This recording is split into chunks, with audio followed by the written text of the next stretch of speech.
সুপ্রিয় দর্শক সবাইকে স্বাগত জানাচ্ছি এটিএন নিউজের নিয়মিত আয়োজন স্বাধীন সংলাপে সহযোগিতায় আলোক হেলথ কেয়ার অ্যান্ড হাসপাতাল। বাবলি ইয়াসমিন পুরো আয়োজন জুড়ে থাকছে আপনাদের সঙ্গে। আজ আমার নির্ধারিত বিষয় ভোটের মাঠে নতুন হিসেব। ভোটের মাঠের নতুন হিসেব নিয়ে আলোচনা করার জন্য স্টুডিওতে সম্মানিত দুজন অতিথি আমার সঙ্গে উপস্থিত আছেন। পরিচয় করে দিব তাদের সঙ্গে। স্টুডিওতে আছেন মোশাররফ আহমেদ ঠাকুর, বিএনপি নেতা ও সাংস্কৃতিক সংগঠক, আপনাকে স্বাগত জানাই। আছেন তাহসিন রিয়াজ, যুগ্ম সদস্য সচিব, জাতীয় নাগরিক পার্টি, স্বাগত আপনাকেও। জনাব মোশাররফ আহমেদ ঠাকুর, আজকের আপনাদের যে বিশাল আয়োজন 237টি আসনে প্রার্থী ঘোষণা করা হলো, যেটি সেখানে আমরা জানতে পারলাম যে তারেক রহমান তিনি নির্বাচন করছেন এবং বেগম জিয়া তিনি 3টি আসন থেকে নির্বাচন করছেন। আবার আমরা দেখেছি যে মোয়াজ্জেম হোসেন আলাল সহ বিএনপির কিছু পরিচিত মুখ, কিছু প্রিয় মুখ, তারা আবার বাদ পড়েছেন। পুরো বিষয়টি নিয়ে একটু আপনার কাছ থেকে বিশ্লেষণ শুনতে চাইবো। কেমন দেখলেন এই প্রার্থী? ধন্যবাদ আপনাকে। আমি প্রথমত বলবো যে বিএনপির যে মনোনয়ন বাছাই প্রক্রিয়াটা, পুরো প্রক্রিয়াটা একটা যৌথ সিদ্ধান্তের ভিত্তিতে হয়েছে, কালেকটিভ ডিসিশন। আমাদের ভারপ্রাপ্ত চেয়ারম্যান, আমাদের যে স্ট্যান্ডিং কমিটি, তাদের সাথে পুরো বিষয়টা আলোচনা করেছেন এবং কয়েক ধাপে ক্যান্ডিডেটদেরকে নিয়ে আলোচনা হচ্ছে। ক্যান্ডিডেটদের যে নিজস্ব রেকর্ড, তারপর নিজস্ব তাদের ব্যক্তিগত ত্যাগ তিতিক্ষা, তারপর তার আসনের যে পরিস্থিতি, এই সবগুলিকে মাথায় নিয়ে আলোচনা করতে হচ্ছে, এক নম্বর। 2 নম্বর হচ্ছে যে কারো কারো দেখবেন আপনি যে খুব প্রিয় মুখ, তিনি হয়তো মনোনয়ন পান নাই, তাকে হয়তো অন্য একটা বড় দায়িত্ব দেওয়া হবে। আপনার নির্বাচন পরিচালনায় একটা গুরু দায়িত্ব পালনের জন্য একটা লোক থাকবে, কিছু থাকবেন। দেখেন যে আমাদের স্ট্যান্ডিং কমিটির সদস্য নজরুল ইসলাম খান সবচেয়ে এখানে বয়োজ্যেষ্ঠ রাজনীতিবিদদের একজন। তিনি তিনি কয়েকবারই নির্বাচনে, গত অনেকগুলো নির্বাচনেই তিনি কখনোই নির্বাচনে মনোনয়ন তিনি নিতে পারেন নাই। দেশনেত্রী বেগম খালেদা জিয়া অনেক সময় তাকে মনোনয়ন দিতে চেয়েছেন, তিনি বলেছেন তাইলে নির্বাচনটা উঠাবে কে? এই যে নির্বাচন পরিচালনার যে একটা বড় গুরুদায়িত্ব, তো এরা তো নজরুল ইসলাম খান 2001-এ দেখবেন আপনি এখানে সৌদি আরব, কুয়েত থেকে আরম্ভ করে কয়েকটা রাষ্ট্র একত্রে ওনাকে রাষ্ট্রদূত করা হয়। তো এবং আমি আপনাকে বলি খুব খুব মান্যতা পান যে কয়জন মানুষ রাজনীতিতে, তার মধ্যে নজরুল ইসলাম খান একজন, যথেষ্ট মান্যতা পান। তিনি তো কোনোদিন এমপি হন নাই। তো আমি আপনাকে বলছি, যারা আজকে ধরুন মনোনয়ন পেলেন না, তারা যদি নির্বাচনী বৈতরণীটা পার করেন সুন্দর করে, এবং আমি আপনাকে বলি যে নির্বাচন হওয়াটা কোনো বড় বিষয় না, নির্বাচনের কোয়ালিটিটা একটা কোয়ালিটি সম্পন্ন, একটা গুণগত মান সম্পন্ন, সবার কাছে গ্রহণযোগ্য একটা নির্বাচন, একটা জেনুইন নির্বাচন অনুষ্ঠান করা বিএনপির সামনে, রাজনৈতিক দলগুলির সামনে, সবার সামনে একটা চ্যালেঞ্জ। আমরা শেখ হাসিনাকে যে তাড়িয়েছি, আমরা মনে করি যে ওরা আমাদের সামনে ছিল, আমরা পেছনে থেকে কাজ করেছি। আমরা যদি সামনে যাই নেই তখন কেন? যে সামনে গেলেই বলবো এটা রাজনৈতিক দলগুলির আন্দোলন, গুলি চালাও। তো আমাদের বাচ্চারা যখন সামনে ছিল, এটা তো আর বলতে পারে নাই। তো যাই, আমি আপনাকে বলছি যে আমরা সবাই কমিটমেন্ট করেছি আমরা ওই সময়, যে ইভেন 3 তারিখে যখন শেখ হাসিনাকে এর বিরুদ্ধে এক দফা দেওয়া হয়, আমাদের বৈষম্য বিরোধী ছাত্র আন্দোলন, তখন আমাদের সবারই একটা বক্তব্য ছিল যে একটা শেখ হাসিনা জেনুইন নির্বাচন দিচ্ছে না, শেখ হাসিনার জেনুইন নির্বাচনের প্রতিবন্ধক, ওকে আগে সরাও। তো তারপরে আমরা যখন আমাদের 31 দফা সংস্কার কর্মসূচি ছিল, তো সবাই যখন বলেছে একটা সংস্কার দরকার, ইয়েস, আমরা বলছি যে ইয়েস, অন্তর্বর্তীকালীন সরকারের মাধ্যমে যদি কিছু সংস্কার প্রক্রিয়া এগোয়, মন্দ কি? 1 নাম্বার 2 হচ্ছে যে শেখ হাসিনার এই গণহত্যার বিচার তো হওয়া, এটা সবাই চায়। একটা রাজনৈতিক দল যদি এসে প্রথম বিচার করতে যায়, আমি মনে করি যে শেখ হাসিনা, যে দেশনেত্রী বেগম খালেদা জিয়া সবচেয়ে নির্যাতিত মানুষদের একজন শেখ হাসিনার দ্বারা। উনি যে ওর বিচার করবেন না তা না, কিন্তু একটা নিরপেক্ষ নির্বাচনে সরকারের মাধ্যমে যদি বিচার প্রক্রিয়াটা এগোয়, দেশবাসী দেখে, তাহলে বলবে যে প্রতিহিংসার শিকার তো এই সরকারের সাথে হাসিনার প্রতিহিংসার কোনো বিষয় নাই। তাই না? আমাদের সাথে অনেক প্রতিহিংসার বিষয় আছে, আমরা জেল খেটেছি বা ইয়ে করেছি। তাহলে আপনারাও চাচ্ছেন যে নির্বাচনের আগেই শেখ হাসিনা সহ যারা আসলে এই মানবতাবিরোধী অপরাধের সঙ্গে জড়িত তাদের বিচারটা হোক? বিচারটা তো এগুচ্ছে তো, আমার মনে হয় অলমোস্ট এই যে খুব কাছাকাছি একটা দুটা বিচার আমরা দৃশ্যমান দেখতে পাবো। এবং এই দৃশ্যমান প্রক্রিয়াটা যখন হলো তারপরে বাকি আমি আপনাকে বলি যে 101টা খুনের বিচারও কি হয়, একটা খুনের বিচারও ডেথ পেনাল্টি, আর 1014 বিচারেরও ডেথ পেনাল্টি। তো একটা যখন এগোবে বাকিগুলো আগাবে, কোনটায় তার যাবজ্জীবন হবে, কোনটায় ফাঁসি হবে। তো আমি আপনাকে বলছি যে এই যে আমরা জায়গাটায় আসি, আমরা যে জায়গাটাতে শুরু করেছিলাম, যে এই মনোনয়ন প্রক্রিয়াটাতে পুরোটা দেখা হয়েছে যে একটা জেনুইন নির্বাচন আমরা অনুষ্ঠান করব। 1, 2 নম্বর হচ্ছে যে আমাদের নির্বাচনের আগে যে চলমান যে প্রক্রিয়াগুলি, প্রতিশ্রুতিগুলি আছে মানুষের কাছে, এইগুলিও আমাদেরকে এগিয়ে নিতে হবে। এই সবগুলি মাথায় রেখে যে কেন্দ্রীয় নেতৃত্বে যারা থাকবেন, এরা কেন্দ্রীয় নেতৃত্বে একটা অংশ থাকবেন দলের, আর একটা অংশ নির্বাচন করবেন। নির্বাচন থেকে যারা আজকে মনোনয়ন পেলেন না, এরা যে কোনোভাবেই দলের কাছে কম গুরুত্বপূর্ণ এটা মনে করার কোনো কারণ নেই। বঞ্চিত হলেন না, তাদেরকে উপযুক্ত স্থানে আবারও বহাল করা হবে। জি, অসংখ্য ধন্যবাদ তাহসিন রিয়াজ। আপনাদের যে আসলে প্রতীক নিয়ে যে আসলে বিষয়টি ছিল, অনিশ্চয়তা ছিল, সেটি কেটে গেছে। আপনারা শাপলা থেকে শাপলা কলি মেনে নিয়েছেন।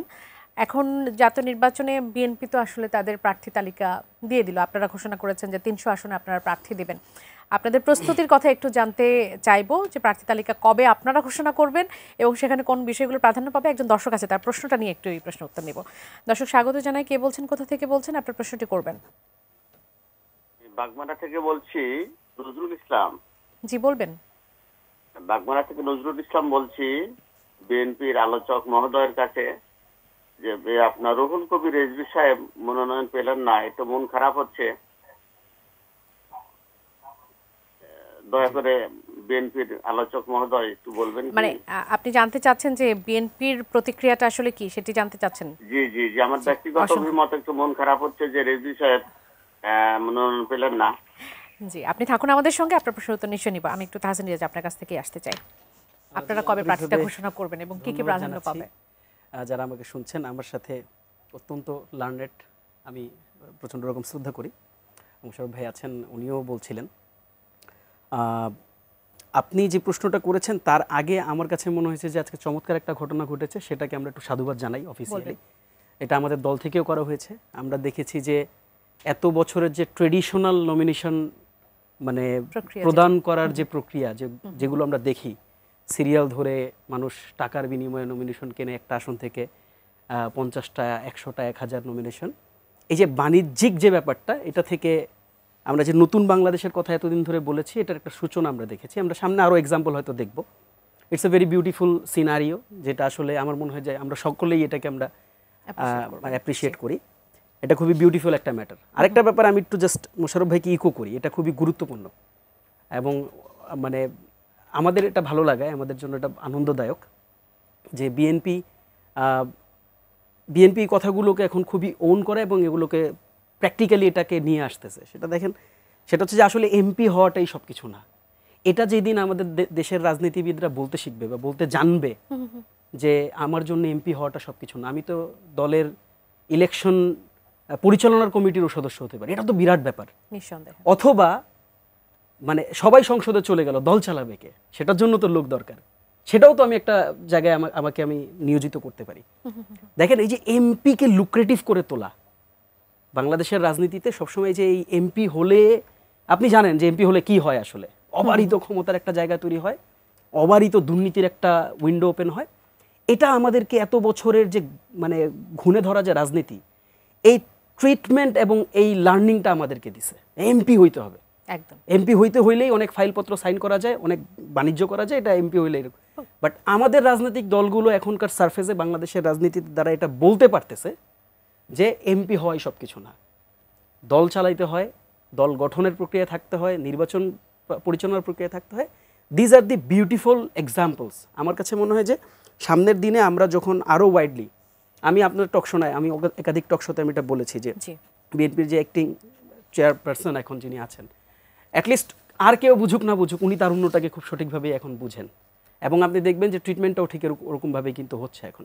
কাজে এটা একটা অ্যাপ্রিসিয়েটিং থিং। আপনি যে প্রশ্নটা করেছেন আমাকে, আসেন সেই প্রশ্নের উত্তরটা দেই।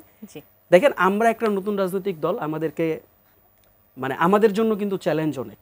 বিএনপির একটা বিরাট লেগেসি আছে, জামাত ইসলামের একটা বিরাট লেগেসি আছে, তাদের অ্যালামনাই আছে, তাদের অনেক সংগঠন আছে, তাদের সাপোর্টিং অর্গানাইজেশন আছে, যুব কৃষক নানাবিধ অর্গানাইজেশন আছে। এটা এনসিপির এখনো হয়ে ওঠে নাই। এটা স্বাভাবিকভাবেই আমরা চাইলেই এটা হয়ে যাবে না। ইটস নট দ্যাট যে ওই যে কুন ফায়া কুনের মতন আর কি। এটা আমাদের পক্ষে সম্ভব না, এটা আমাদের লিমিটেশনস।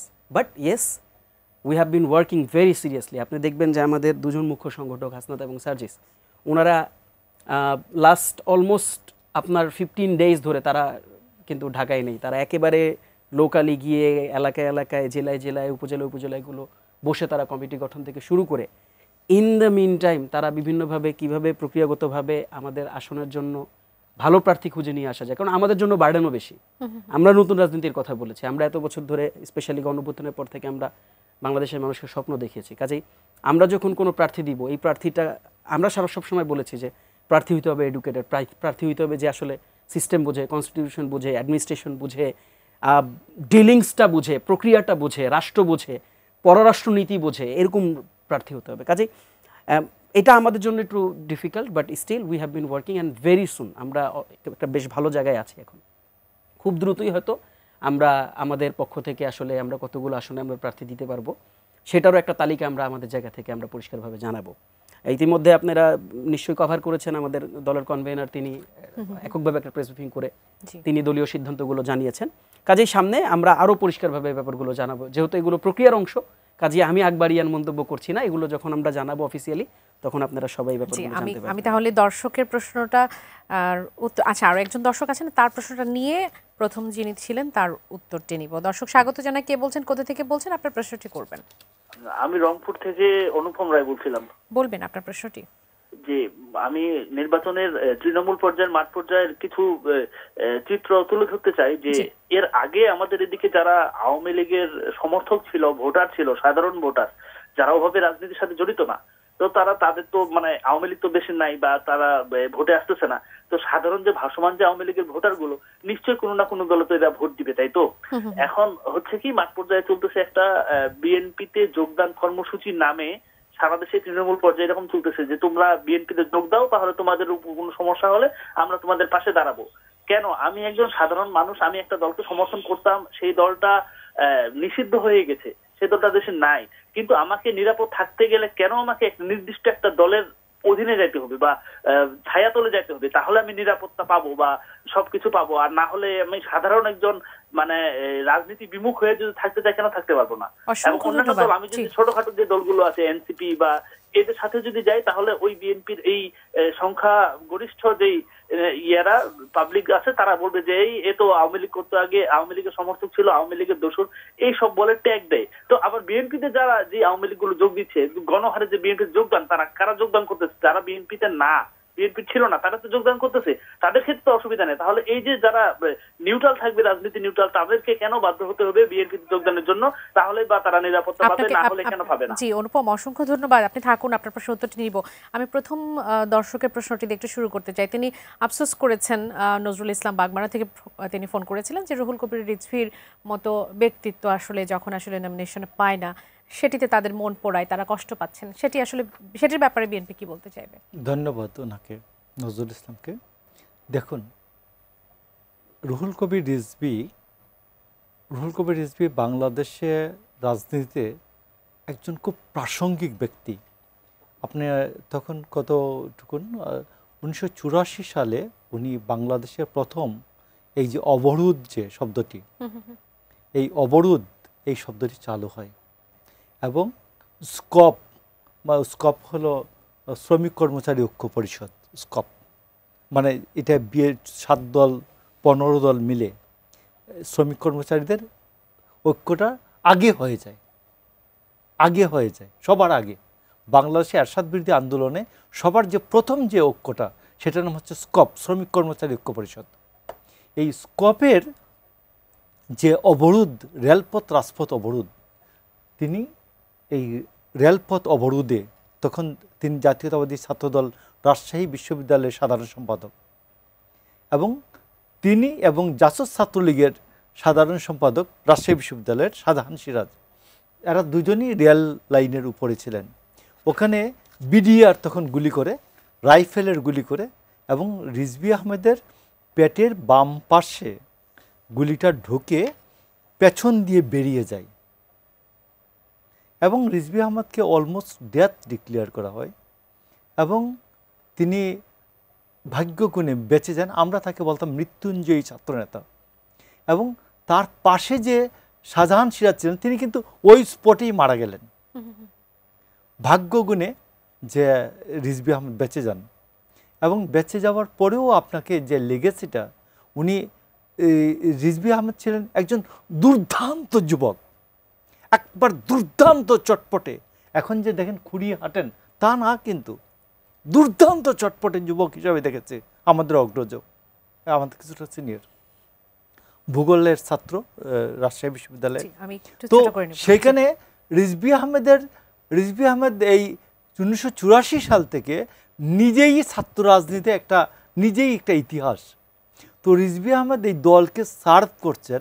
শুধুমাত্র আমি ওর কথার প্রতিধ্বনিত করবো, আমার ছোট ভাই ওর কথার প্রতিধ্বনিত করবো যে আপনি মনে করবেন না যে শুধুমাত্র যে এমপি হলেই যে তিনি একটা প্রাধান্য রাজনীতিতে কিছু হলেন না, তারপরেও রিজভী আহমেদ দলে অনেক এমপি মন্ত্রীদের চেয়ে অনেক বেশি গুরুত্বপূর্ণ স্থানে থাকবেন। দেশনেত্রী বেগম খালেদা জিয়া এবং তারেক রহমানের নেতৃত্বে যদি সরকার গঠনের দায়িত্ব পায় বাংলাদেশ জাতীয়তাবাদী দল, তাহলে রিজভী আহমেদের পজিশন থাকবে অনেক এমপি, 10টা এমপি 10টা মন্ত্রীর চেয়ে অনেক উপরে থাকবে তার পজিশন। অসংখ্য ধন্যবাদ। আমি তাহসিন রিয়াজ, পরের দর্শক যিনি ছিলেন রংপুর থেকে অনুপম, তার একটা আক্ষেপের প্রশ্ন আসলে তৃণমূলের পরিস্থিতি তিনি তুলে ধরতে চাচ্ছিলেন যে ভাসমান আওয়ামী লীগের ভোটার যারা, তারা মানে বিএনপিতে যোগদানের একটা হিড়িক পড়ে গেছে, কিন্তু যারা বিএনপিতে যোগদান করতে চাচ্ছে না তারা যখন এনসিপি বা অন্যান্য দলে যোগদান করে তখন তাদের ট্যাগ দেওয়া হচ্ছে যে ও আগে আওয়ামী লীগ করতো, এখন সে হচ্ছে অন্যান্য দলে যাচ্ছে বা এনসিপিতে যাচ্ছে, কিন্তু বিএনপিতে যোগ দিলে তাদের সেই নিশ্চয়তা বা নিরাপত্তাটুকু থাকছে। কেন নিরাপত্তাহীনতায় ভুগতে হবে? তিনি প্রশ্ন করছেন যে সাধারণ যারা ভোটার আছে তারা কেন শুধু ভোটার হয়ে থাকতে পারবেন না? দেখুন, এই প্রশ্নটা তো আসলে সঠিক উত্তর বিএনপি দিতে পারবে, আমি দিতে পারবো না। স্পেশালি ওই এলাকার লোকাল বিএনপি দিতে পারবে, কারণ প্রশ্নটা আসলে বিএনপিকে কেন্দ্র করে। আমি আপনার মন্তব্য জানতে চাই। আপনি যদি আমার কাছে এই মন্তব্যটা জানতে চান, আমি একটা ব্যাপার আমি আপনাকে বলতে পারি যে দেখেন, বাংলাদেশে দীর্ঘদিন আওয়ামী লীগের একটা সাপোর্ট সিস্টেম ছিল। এই সাপোর্ট সিস্টেমের অংশ হিসাবে মানুষ থাকতে পারে। আমরা একটা অ্যাঙ্গেল থেকে এটাকে দেখি, সেটা হচ্ছে যে তিনি যে ধরনের অপকর্ম আওয়ামী লীগ করেছে সেই অপকর্মগুলোর সাথে সম্পৃক্ত ছিলেন কিনা, এক। দুই হচ্ছে এই সমস্ত অপকর্মের জন্য তিনি কোনো ধরনের ন্যারেটিভ ম্যানুফ্যাকচার করেছেন কিনা, যেই ন্যারেটিভগুলোকে, যেমন আপনি ধরেন মানে কাউকে হত্যার জন্য আপনি একটা ন্যারেটিভ ম্যানুফ্যাকচার করবেন, ইটস সিমিলার অ্যাজ কিলিং, এটাকে আপনি ভিন্ন চোখে দেখার সুযোগ রাখেন না। এই সমস্ত কার্যক্রমের সাথে যারা জড়িত ছিল তাদেরকে শাস্তির আওতায় আসতে হবে। It's very clear and very simplified thing.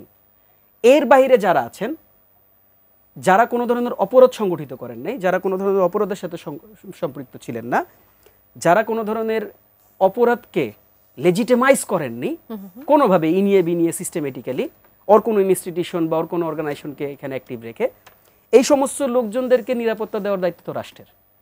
রাষ্ট্রকে এই নিরাপত্তা নিশ্চিত করতে হবে, এটা আমার নিজেরও দাবি। তবে এটার সাথে সাথে এটাও নিশ্চিত হতে হবে যে আপনি এমন কোনো কাউকে ছেড়ে দিচ্ছেন কিনা যে এখনও এই ধরনের নিষিদ্ধ সংগঠনকে সামহাউ টেকনিক্যালি কোনো স্কোপে, কোনো না কোনো অ্যাঙ্গেল থেকে নিষিদ্ধ সংগঠনকে প্রমোট করছে বা নিষিদ্ধ সংগঠনের রাজনীতিকে বাংলাদেশে বিস্তার করার জন্য কাজ করছে। আমরা সেগুলোকে অ্যাপ্রিসিয়েট করতে চাই না, কোনোভাবেই করতে চাই না। কারণ যেই সংগঠন কিছুদিন আগেই একেবারে তরতাজা স্মৃতি, কিছুদিন আগেই যারা এত বড় গণহত্যা সংগঠিত করেছে, যেই সংগঠনের পেছনে পিলখানা, শাপলা থেকে শুরু করে অসংখ্য গণহত্যার উদাহরণ আছে, যেই সংগঠন বাংলাদেশের সবচেয়ে গুরুত্বপূর্ণ ভোটাধিকারকে ভুলুণ্ঠিত করেছে, পরপর 3টা নির্বাচন সর্বোচ্চভাবে, তারা আজকে ইনক্লুসিভ নির্বাচনের কথা বলে, আমার খুব লজ্জা লাগে। আমি জানি না তারা লজ্জা পান কিনা, যারা ইনক্লুসিভ নির্বাচনের কথা বলেন। তারা বিএনপি যখন নির্বাচনে, যখন বিএনপিকে টেকনিক্যালি সিস্টেমেটিক্যালি বিএনপিকে যখন পরপর 2 থেকে 3 বার নির্বাচন থেকে বাইরে রেখে, সাইটে রেখে তারা এককভাবে একটা ফিল্ড ডেভেলপ করে একা গোল দিলেন, তখন এদের মুখে কেন ইনক্লুসিভ নির্বাচনের কথা ছিল না আমি কখনো জানি না। এবং আমি কখনো সুযোগ পেলে তাদেরকে আমি প্রশ্ন করব যে ওই সময় আপনি ইনক্লুসিভ শব্দটা জানতেন কিনা, নাকি আপনার ডিকশনারিতে আজকে প্রথম আপনি এই ইনক্লুসিভ শব্দটা আপনি আজকে প্রথম দেখেছেন বা জেনেছেন, অথবা এই শব্দটা কি আপনাকে কেউ শিখিয়ে দিল কিনা যে আপনি এখন থেকে ইনক্লুসিভ নির্বাচনের কথা বলেন। কাজেই দেখেন, এই নির্বাচন ব্যবস্থাকে যারা ধ্বংস করছে তারা বাংলাদেশের সামগ্রিক গণতন্ত্রকে আপনি ধ্বংস করে দিয়েছে। আপনি দেখবেন, আপনার মনে থাকবে, আপনি আপনার চ্যানেলের নিউজগুলোকে সার্চ করে দেখেন, আপনারাই নিউজ করেছেন বাংলাদেশের ব্যাংকগুলো কত বিরাট রকম ঝুঁকির মধ্যে ছিল, দেউলিয়া হয়ে যাচ্ছিল, তারল্য ছিল না, ব্যাংকের অর্থ সংকট ছিল, রিজার্ভ ছিল না। এরকম একটা বাংলাদেশ থেকে কিন্তু আমরা সবাই, বাংলাদেশের সকল পলিটিক্যাল পার্সন যারা গণতান্ত্রিক রাজনৈতিক দলগুলো, তারা সবাই মিলে যেই পরিবর্তনের সূচনা আমরা করেছি, এই পরিবর্তনের সূচনায় যারা বাংলাদেশপন্থী না, যারা বাংলাদেশের লাল সবুজ স্বাধীনতায় আসলে সত্যিকার অর্থে বিশ্বাস করে না, বিশ্বাসটা কি? আপনি সারা জীবন আপনি বলেছেন আপনি বাংলাদেশি না, বাংলাদেশপন্থী না, আর স্বাধীনতার পক্ষের শক্তি না, এইভাবে করে আপনারা ট্যাগ দিতে দেখেন নাই। তাহলে যারা বাংলাদেশের স্বার্থে কাজ করে না, যারা বাংলাদেশের অর্থনীতির জন্য কোনো অবদান রাখে নাই, যারা বাংলাদেশের গণতন্ত্রের জন্য কোনো অবদান রাখেন নাই, মানুষের ভোটাধিকার নষ্ট করছে, যারা বাংলাদেশের মানুষকে মানে নির্বিচারে গুলি করে হত্যা করছে, গুম করছে, আয়না ঘর, আপনি এর আগে শব্দ শুনছিলেন না এরকম কোনোদিন? আপনি তো কোনোদিন এই শব্দের সাথে আমাদের কোনো ইন্ট্রোডাকশন ছিল না, কিন্তু আমরা তো আয়না ঘরের শব্দের সাথে আমরা পরিচিত হয়েছি। আপনি শুনছেন কখনো একটা বিএনপির আমরা অসংখ্য মানুষকে গুম হতে দেখি নাই? আমরা ইলিয়াস আলীর মতন, আপনি ইলিয়াস আলীর মৃত্যুর সংবাদটা কখনো, আমি জানি না, কখনো যদি আপনি খুব নীরব কোনো জায়গায় থাকেন, কখনো লাইটটা অফ করে কখনো একটু ভেবে দেখেন,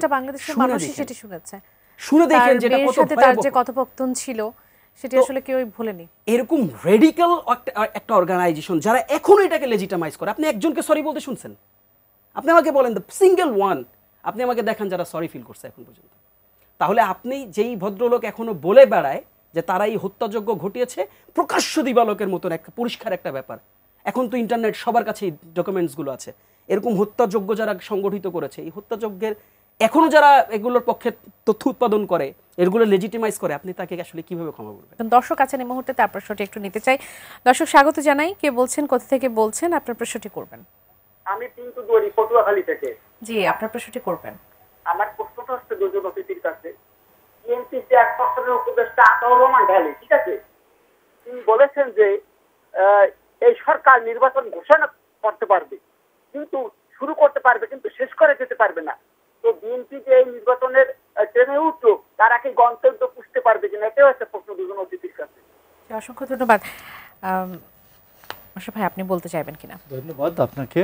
আমরা তো আশায় বেঁচে থাকি, আমরা প্রত্যাশা করছি যে নির্বাচনের ট্রেনটা সঠিকভাবে পৌঁছবে এবং একটা জেনুইন নির্বাচন দেশে হবে।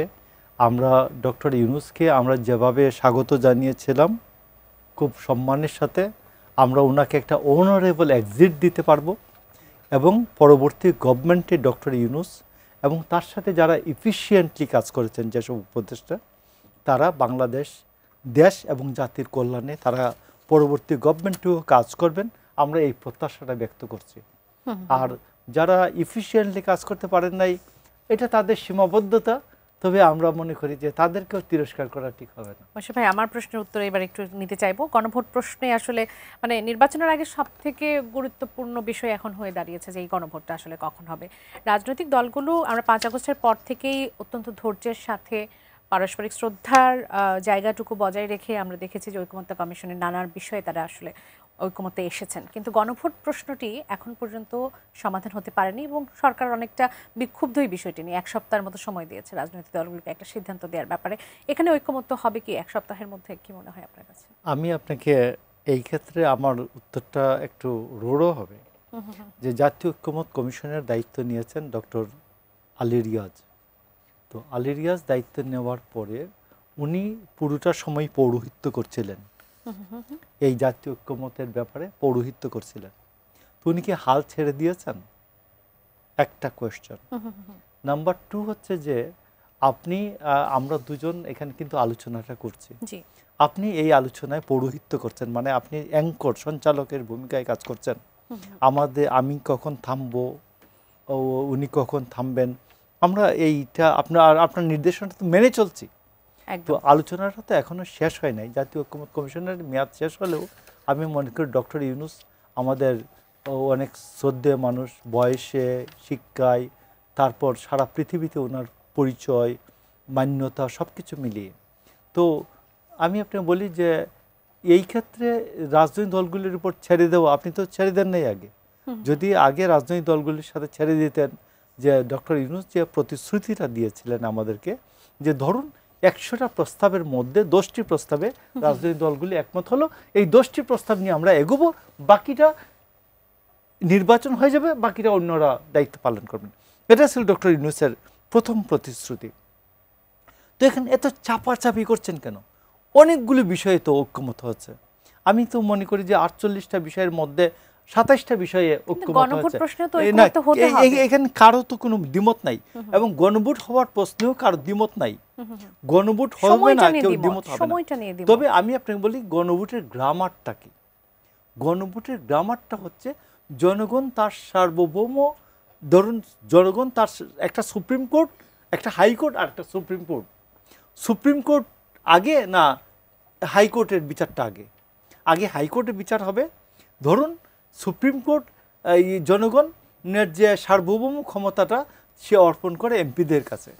এমপিরা একটা জিনিস বানিয়ে দেওয়ার পরে আবার সেটা সুপ্রিম কোর্টের কাছে যায়, যে আমরা যে বিচারটা করেছি, হাইকোর্ট যে বিচারটা করেছে, সুপ্রিম কোর্টে যায় যে এই বিচারটা সঠিক আছে কিনা।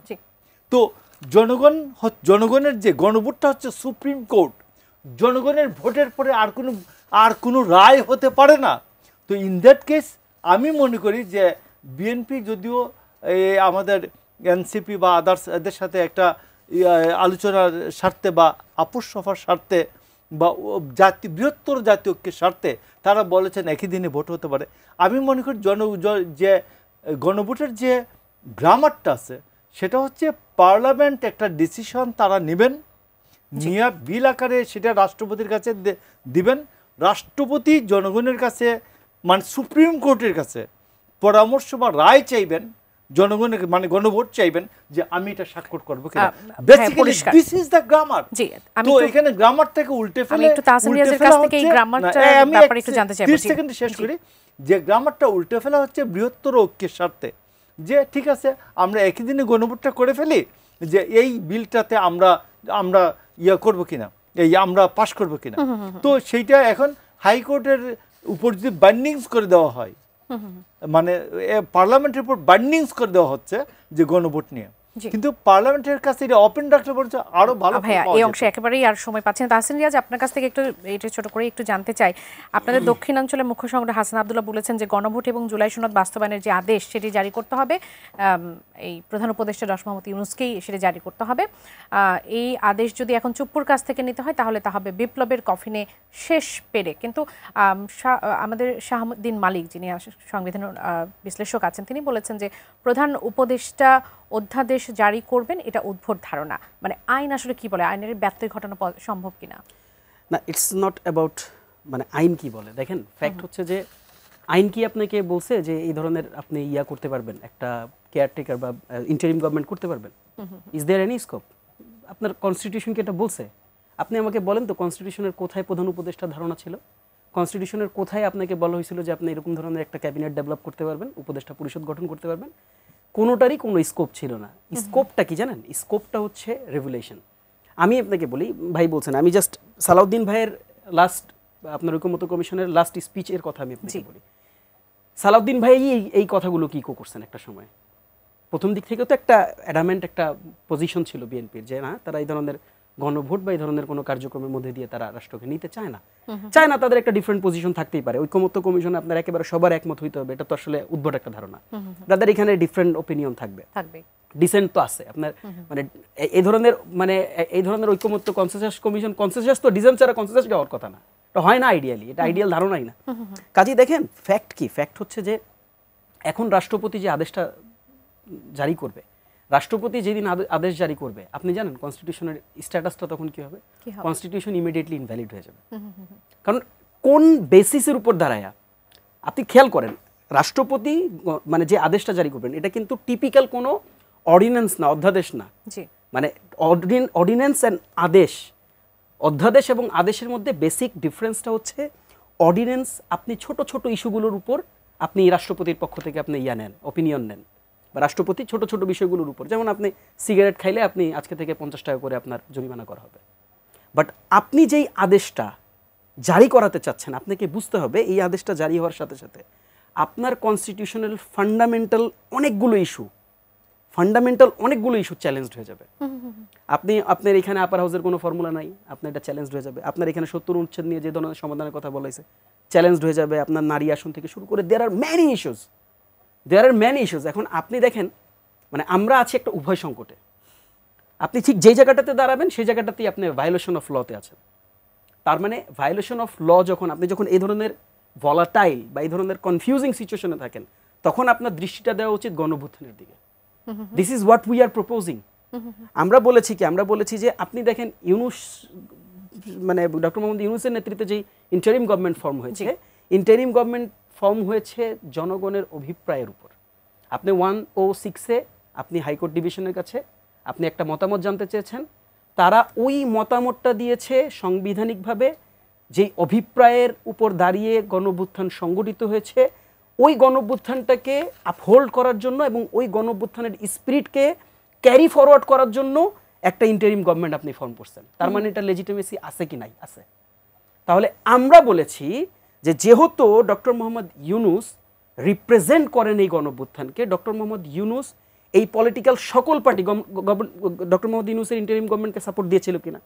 দিয়েছে, একেবারে বিনা বাক্যে, এবং এখনও তো সাপোর্ট দিচ্ছে। বিএনপি এত বড় একটা রাজনৈতিক দল, বিএনপি যদি অ্যাডামেন্ট থাকতো ডক্টর মোহাম্মদ ইউনূসের জন্য এই রাষ্ট্র ফাংশন করা ডিফিকাল্ট হয়ে যেত। This is the reality. আপনি আমি যত বক্তব্য দেই, this is the reality. Jamaat Islami যদি বলতো যে না আমি সাপোর্ট করবো না, অনেক ডিফিকাল্টিস তৈরি হয়ে যেত। তারা তো সাপোর্ট করতেছে। তার মানে দেখেন, খেয়াল করে আপনি, বাংলাদেশে যতগুলো পলিটিক্যাল পার্টি আছে এখন পর্যন্ত ডক্টর মোহাম্মদ ইউনূসকে এই গণঅভ্যুত্থানের মানে রিপ্রেজেন্টেটিভ হিসাবে মানতেছে, আপনি কি চপ্পুকে মানতেছেন? খেয়াল করেন, এটা একটা কনস্টিটিউশনাল পোস্ট হিসাবে থেকে গেছে। বাট আপনি কি আপনি আচ্ছা, কোন একটা রাষ্ট্রে কোন একটা প্রবলেম হলে বিএনপি কার কাছে কি যায়? চপ্পুর কাছে তো যায় না নিশ্চয়ই। জামাত কার কাছে যায়? আপনি কনস্টিটিউশন কমিশন কার নেতৃত্বে আলোচনা করতেছেন?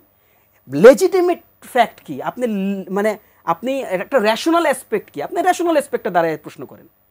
তাহলে রেশনাল অ্যাসপেক্টে দাঁড়ায়া আমরা যেটা বলছি সেটা হচ্ছে যে তার কাছে ম্যান্ডেট আছে, এই ম্যান্ডেটটা ইনভিজিবল। আমি আপনি এই ম্যান্ডেটটা দেখতে চাইলে দেখতে পারবো। কাজেই ডক্টর মোহাম্মদ ইউনূস চাইলে এই আদেশটা দিতে পারবেন। এবং হ্যাঁ, ডক্টর শাহদিন মালিক আমি পার্সোনালি ভেরি রেসপেক্ট করি, আমি ওনার একটা লম্বা সময়ের অবদান আছেন। বাট দেখেন, আমরা অনেক কিছু ভেঙে আসছি, আমরা অনেক কিছু ফেলে আসছি বলেই আমরা এই প্রস্তাবনাগুলো দিচ্ছি। এগুলো উদ্ভট না। আপনি এগুলোকে মেনে নিবেন কি নিবেন না, এটা হলো আপনার প্রাসঙ্গিক প্রশ্ন, আর কিছু না। একদম। জামাতের সঙ্গে সমঝোতা করে নোট অফ ডিসেন্ট থেকে বিএনপি সরে আসবে কিনা? আমি আপনাকে বাবলি ধন্যবাদ আপনাকে বলি, জাতীয়তাবাদ এবং সাম্প্রদায়িকতা এটা একসাথে যায় না। এখন আপনি বলবেন যে ঐক্য করছিলেন কেন? তাহলে 2001-এ ওখানে একটা ফ্যাসিস্ট শক্তি ছিল, একটা আধিপত্যবাদের তাবেদার শক্তি ছিল। তাকে মোকাবেলা করার জন্য আমি যেতে চাই চট্টগ্রাম পর্যন্ত, আপনি আরেকজন যেতে চাই সিলেট পর্যন্ত, আমরা ব্রাহ্মণবাড়িয়া পর্যন্ত তো একসাথে যেতেই পারি। তো এইরকম বিষয়টা। তো যেহেতু এখানে আওয়ামী লীগ নাই, এরপরে আমি আপনাকে বলি যে জামাতের পজিশন নিয়ে একটা নতুন করে ভাববার বিষয়। আমি আপনাকে বলি যে আপনি 91 সালের নির্বাচন থেকে 2008 পর্যন্ত, 8-এর পর তো বেসিক্যালি নির্বাচন হয় নাই, আমি 8-এ ওয়ার্স্ট পজিশনটাকে ধরি। বিএনপি পেয়েছে 32.5% ভোট 2008-এ, আর জামাত পেয়েছে 4.42%। তো আমি আপনি বলি জামাতের সাথে ঐক্যের প্রশ্ন আসবে কেন? জামাতের সাথে কোনো ঐক্যের প্রশ্ন নেই। বরঞ্চ আমি আপনি বলতেছি, বরঞ্চ এনসিপি বা আদার্স যারা আছে, যারা একটা গণতান্ত্রিক রাজনীতি করতে চায় বাংলাদেশে, তাদের ব্যাপারে আপনারা পজিটিভ ইতিমধ্যে বলেছেন। আমি তাহসিনের কাছ থেকে এটাই একটু জানতে চাই যে নুরুল হক নূর বলেছেন একদিকে বিএনপির সঙ্গে আসন সমঝোতা করার জন্য বিভিন্ন নেতার বাসায় যাচ্ছে, ব্যক্তিগত সম্পর্ক মেনটেন করছে, আবার অন্যদিকে গণমাধ্যমে ফাঁকা আওয়াজ দিচ্ছে, আপনাদেরকে উদ্দেশ্য করে বলেছে। এটা খুবই বিভ্রান্তিকর অবস্থা। এরকম বিভ্রান্তিকর অবস্থা কেন আপনারা তৈরি? এটাতে নূর ভাইয়ের সমস্যাটা কি? মানে আমি যদি ধরে নেই এটা একটা হাইপোথিসিস, কমপ্লিট একটা হাইপোথিসিস, এই ধরনের কোনো বাস্তবতা নাই, ধরে নেই যে আমি বিএনপির সাথে বসতেছি, আমি জামাতের সাথে বসতেছি, আমি বাংলাদেশের গণতান্ত্রিক কারো 10টা পলিটিক্যাল পার্টির সাথে বসতেছি। এখন নূর ভাইয়ের সমস্যা কি নূর ভাইয়ের সাথে বসতেছি না এটা? আপনাকে বসবেন মানে নূর ভাইয়ের সাথে, নূর ভাইয়ের ব্যাপারে আমি জানি না নূর ভাই এটা কোথায় বলছেন, বা এইভাবে করে কিভাবে কি বলছেন তিনি একটা টক শোতে বলেছেন, বলতে পারেন, এবং আরো বেশ কিছু কথা বলেছেন। আমি সেটিও যদি উল্লেখ করি, তিনি বলেছেন যে তারা এমপি হবেন কিনা বা সংসদে যাবেন কিনা সেটা নির্ভর করবে বিএনপির উপরে, কিন্তু বিএনপি নেতাদের নিয়ে যেভাবে তির্যক, অসম্মানজনক, অরুচিকর মন্তব্য করছে, জানি না শেষ পর্যন্ত তাদের মধ্যে কি ধরনের সমঝোতা ওই হবে। যে আমি আপনাকে বললাম যে প্রবলেমটা বিএনপির হচ্ছে না, ওনার হচ্ছে। আপনি দেখেন ইভেনচুয়ালি উনার আসনটাও উনার আসনেও উনি ডিপেন্ডেন্ট বিএনপির উপরেই ছিলেন, বিএনপির উপরেই হয়েছেন। ইভেন বিএনপি উনার আসনে কোনো ধরনের প্রার্থী ঘোষণা করেনি। দেখেন এগুলো মানে আমার কাছে মনে হয় যে কাদা ছুড়ে, যারা আমরা তো কেউ ওইভাবে করে বলি না, আমরা বলার চেষ্টাও করি না। নূর ভাই নিজস্ব রাজনীতি আছে, তার নিজস্ব হিস্ট্রি আছে, এবং আমরা তো এটাকে সম্মানের সাথে স্বীকার করি। এখন উনি কেন এটাকে যেচে এসে বলে আমি জানি না, এটা উনি আসলে কি মজাটা পান, বাট আমি সম্মানের সাথে এতটুকু বলতে পারি যে দেখেন এটাই তো পলিটিক্যাল বিউটি ভাই। আমি 100টা পলিটিক্যাল দলের সাথে বসবো, আমি দেখবো যে তারা গণতান্ত্রিক কিনা, তারা বাংলাদেশপন্থী কিনা, এবং আমার সাথে অসংখ্য উইন্ডোতে আমার সাথে তাদের সাথে ডিসকাশন হইতে পারে। Who cares, I will decide my politics, তাই না? Nobody can decide. অসংখ্য ধন্যবাদ তাহসিন রিয়াজ, ধন্যবাদ মোশাররফ আহমেদ ঠাকুর আমাদের এই আয়োজনে যুক্ত হওয়ার জন্য। দর্শক, এতক্ষণ আপনারা যারা আমাদের সঙ্গে ছিলেন, আগামী স্বাধীন সংলাপ দেখার আমন্ত্রণ জেনে আজ এখান থেকে বিদায় নিচ্ছি। ধন্যবাদ সঙ্গে থাকার জন্য। শুভরাত্রি।